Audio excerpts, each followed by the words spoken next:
নির্বাচনের আগে বিচার নিশ্চিত করতে হবে, এরপর নির্বাচনের আগে কোনো নির্বাচন ডক্টর ইউনূসকেও আমরা বলতে চাই যে বাংলাদেশের জনগণ আপনাকে প্রধান উপদেষ্টা বানাইছে এই জনগণের স্বাধীনতা সার্বভৌমত্বকে টিকিয়ে রাখার জন্য।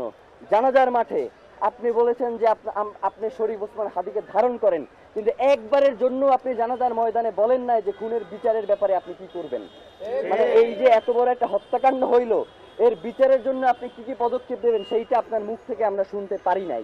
মানে আপনার যে অসহায়ত্ব সেইটা আমরা দেখতে পাইছি, আপনি আসলে কিসের কারণে অসহায় সেইটা আমরা জানতে চাই। আপনাকে কে অসহায় করে তুললো এইটা আমাদের কাছে আপনার জানাইতে হবে। মানে এইটা না জানাইয়া তড়িঘড়ি করে নির্বাচন দিয়ে এরপর আপনি চলে যাবেন, এইটা হবে না। নির্বাচনের আগে বিচার নিশ্চিত করতে হবে, এরপর নির্বাচনের আগে কোনো নির্বাচন। মানে বাংলাদেশের জনগণ শুধুমাত্র ওই সবসময় স্ত্রী রক্ষার জন্য রক্ত দিয়ে যাবে, এই ভুংচুল শেষ, এইগুলো আর চলবে না। এখন থেকে রক্ত দিব না।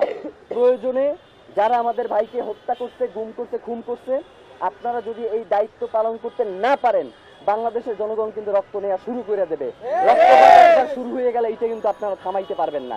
সুতরাং আপনাদেরকে হুঁশিয়ারি করে বলতে চাই যে অতি দ্রুত ওসমান হাদির খুনের সাথে যারা জড়িত তাদেরকে দ্রুত গ্রেফতার করেন।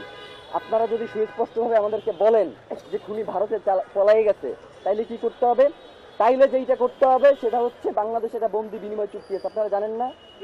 এই যে উলফা নেতাদেরকে যে বন্দি বিনিময় চুক্তির মাধ্যমে ভারতে পাঠানো হয়েছে, আপনারা দেখেন নাই? উলফা নেতারা খালি বাংলাদেশ থেকে ভারতে পাঠানো যায়, ভারত থেকে দিল্লির ওই কুত্তা শেখ হাসিনারে বাংলাদেশে আনা যায় না। মানে হইলো যাইয়া বাংলাদেশ থেকে খালি আমরা সবাই খালি সহযোগিতা করবো আর পাঠাবো, কিন্তু ওই দেশে খালি সন্ত্রাসীদের অভয়ারণ্য হবে, ওই দেশ থেকে কাউকে পাঠানো হবে। এই ধরনের ফাইজলামি মার্কা বন্দি বিনিময় চুক্তি আমাদের দরকার নাই।